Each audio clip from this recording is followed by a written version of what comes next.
हम भी घोटा करते बिना बेरों पहले। ये क्या है किसी को नहीं मालूम था, कोई किसा तुक्के मारा, कोई कैसे तुक्के मार रहा था। ये यजुर्वेद के अध्याय 36 का मंत्र नंबर 3 है। उसके साथ ओम शब्द नहीं है, ओम अक्षर नहीं है, और ओम अक्षर इस श्लोक के साथ नहीं लगना चाहिए, क्योंकि ओम जो है ये ब्रह्म का जाप है और इस मंत्र में पूर्ण परमात्मा की महिमा है। यदि हम राष्ट्रपति के साथ डीसी साहब कहें, राष्ट्रपति को डीसी साहब, यदि हम राष्ट्रपति को साथ में डीसी कहें तो वो क्या समझेगा हमारी बुद्धि को कि ये मूर्ख है, प्रसन्न नहीं होगा बल्कि नाराज होगा। तो ओम जाप इस मंत्र के साथ नहीं लगना चाहिए। आप देखिएगा यजुर्वेद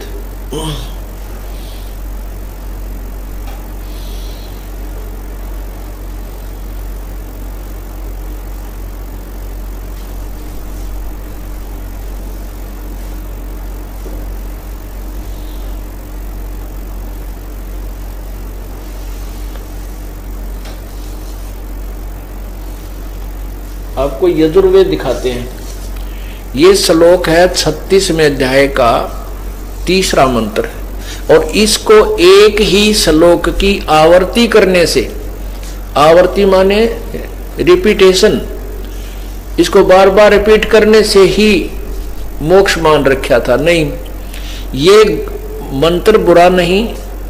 इसमें क्या लिखा है, जैसे बिजली के गुण लिखे कि बिजली पंखा चलाती है, बल्ब जगा देती है, अंधेरे के उजाले में बदल देती है, और बिजली से आटा पीसा जाता है, बिजली पंप चलाती है, फैक्ट्रियां चला देती है, हैंडपंप से पानी निकाल देती है, ट्यूबवेल चलाकर सिंचाई कर देती है।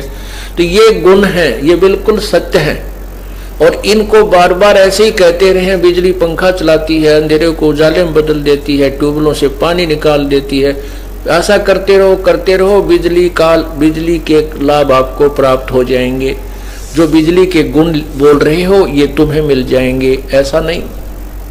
वो विधि, ये तो जानकारी हुई कि बिजली वो ऐसे ऐसे गुण रखती है, वो गुण कैसे प्राप्त होंगे उसके लिए प्रोसीजर अलग है, वो विधि अलग है। कनेक्शन लेना होता है, उसके फॉर्म भरने होते हैं, उसकी फीस डिपॉजिट करनी होती है, तब वो कनेक्शन मिलता है। कनेक्शन मिलने के बाद वो बिजली पावर अपने काम पूरे करती है जो उसके गुणों में लिखा हुआ है। ऐसे ही यजुर्वेद के 36वें अध्याय के 3रे मंत्र का बार बार रेपिटेशन करने से, आवर्ती करने से परमात्मा के उस लाभ को प्राप्त नहीं कर सकते जो वो वर्णन कर रहा है श्लोक। भूर भवय सवय तत् सवितु, ओम नहीं है। पहले आपको यही दिखाता हूं।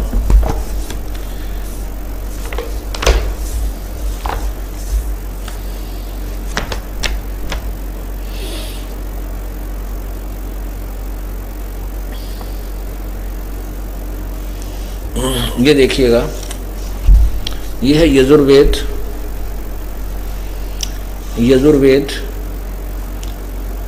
महर्षि दानव सरस्वती द्वारा अनुवादित, इसका अनुवाद किया गया है।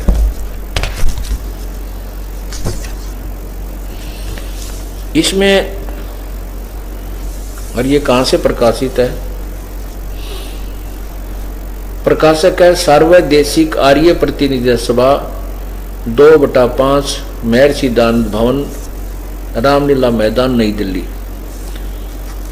इसमें देखना, ये है 33वां अध्याय यानी 36वां अध्याय, इसका ये 3रा मंत्र है। ये देखना इधर, 3य मंत्र।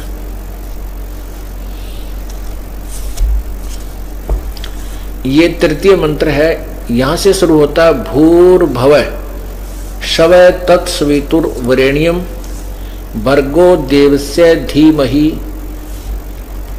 और धियो यो ने प्रचोदयात्। अब आपने देख लिया। अब इसका क्या अनुवाद किया स्वामी जी ने, ये देखो, ये मंत्र आपने तीसरा देखा है और ये पृष्ठ नंबर 1155।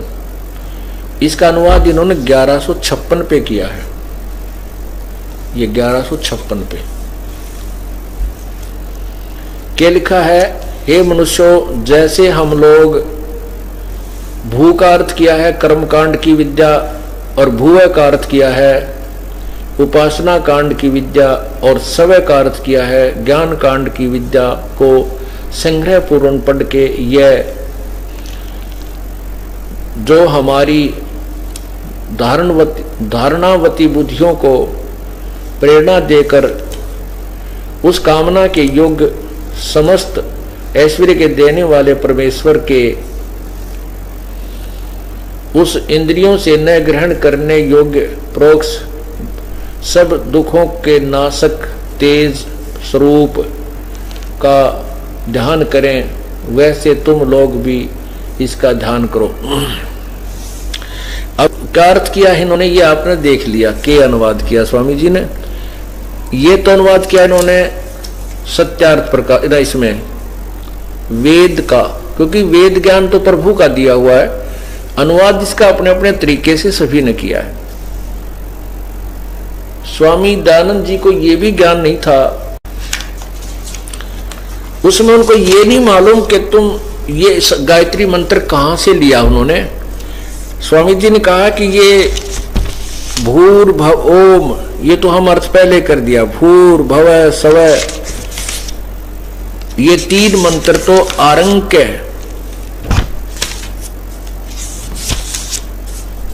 आरंक्य एक ऋषि का लिखा हुआ शास्त्र है, उस आरंक्य से लिए हैं और शेष के बारे में कुछ नहीं लिखा। इसके अनुवाद में और उसके अनुवाद में दिन रात का अंतर है। इसमें लिखा है भू का अर्थ कर्मकांड की विद्या, ज्ञान कांड की विद्या आदि आदि। ये देखिए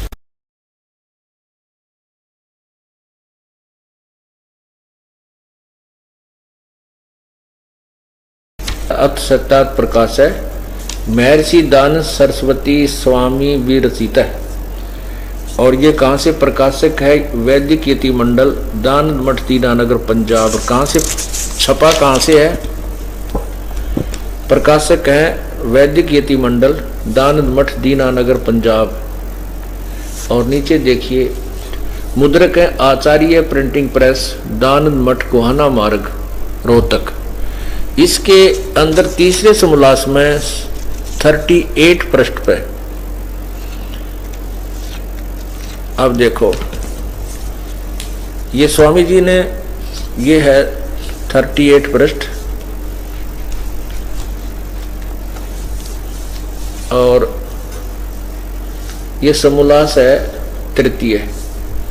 इसमें ओम ये है,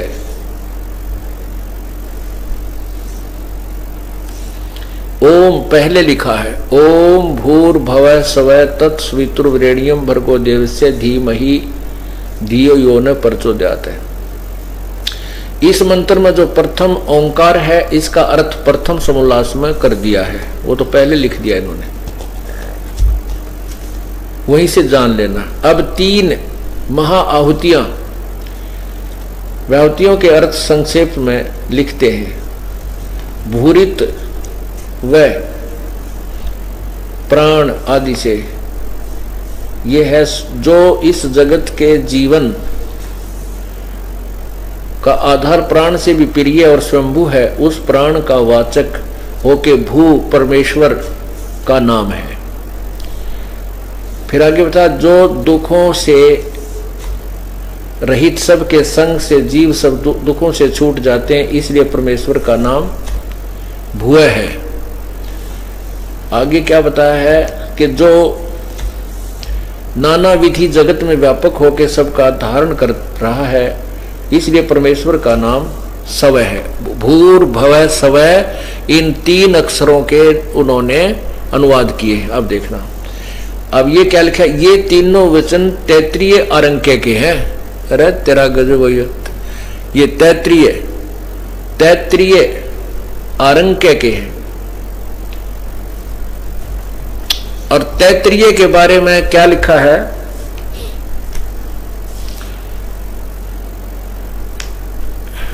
एक याज्ञवल्क्य नामक एक ऋषि हुआ है, याज्ञवल्क्य, और वो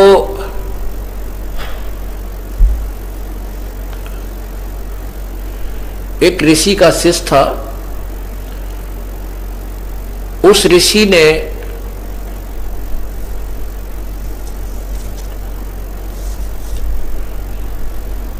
एक संतों की, ऋषियों की आज्ञा का उल्लंघन कर दिया था याज्ञवल्क्य की गुरु ने, और जिससे उनको श्राप लग गया ब्रह्म हत्या का। उसने अपने ही भांजे को मार दिया। तो उसमें उस ब्रह्म हत्या के निवारण के लिए उस गुरु ने याज्ञवल्क्य तथा अन्य ब्राह्मणों से कहा भी कोई ऐसा यत्न करो जिससे मेरी ब्रह्म हत्या छूट जाए।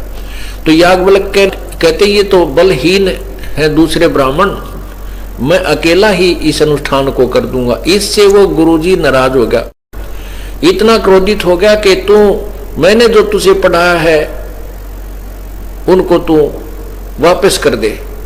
तो कहते हैं उस याज्ञवल्क्य ने वहां वमन कर दी, रक्त की उल्टी कर दी, रक्त की, और उसमें से वो जितना उससे पढ़ा था वो सारा नीचे उलट जमीन पर उलट दिया।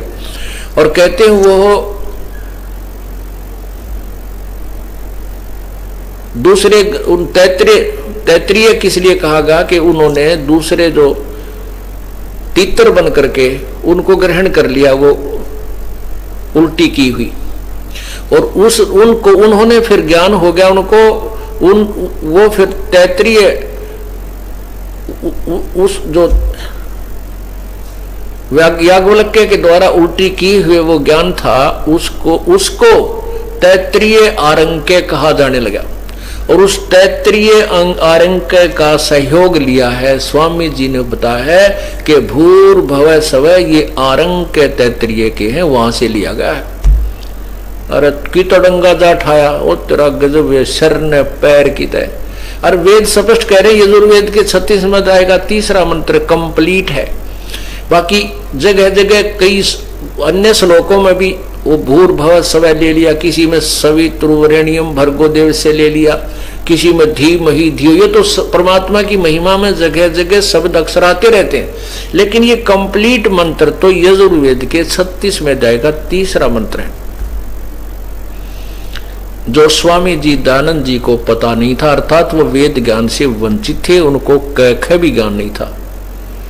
और उनके द्वारा ये इस प्रकार उठ पटांग बनाए हुए इनको आज तक हम रट्टे लगाया करते थे। और तेरा गजब हो मार दिए नकली गुरुआ नाम ऋषियों ने, जिनकी केवल लोक वेद से महिमा बनी हुई थी। अब इसमें क्या अनुवाद किया है ये आप समझिए। ये भूर्भुवः स्वः ये तो तैत्रीय आरंक्य के हैं,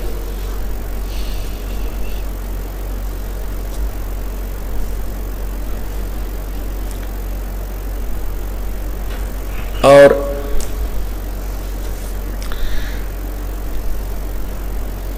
यहां अनुवाद कुछ और किया है, और यजुर्वेद में अनुवाद कुछ और किया है। इससे सिद्ध है कि स्वामी दयानंद जी बिल्कुल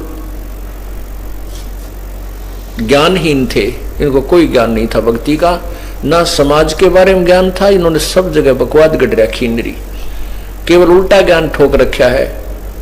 आपने 4था अध्याय पढ़ा होगा, हाय हाय ये भगवान, इस सत्यार्थ प्रकाश को तो जहां दिखा वहीं आग लगा देनी चाहिए।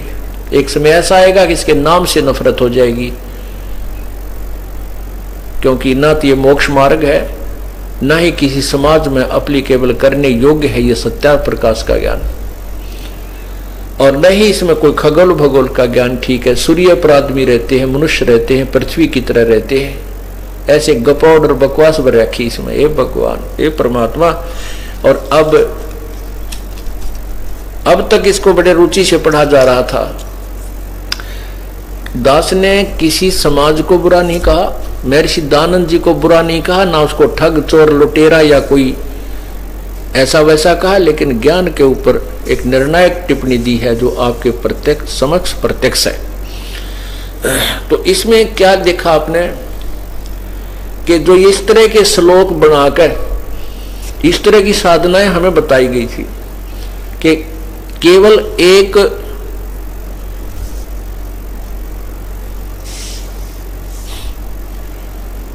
किसी भी शास्त्र के किसी भी श्लोक को लेकर के उसकी बार बार रिपीटेशन करने से, उसके जाप बार बार करने से, उसका जो आवर्ती करने से लाभ तो है लेकिन मोक्ष लाभ नहीं है। लाभ कितना है कि उससे जान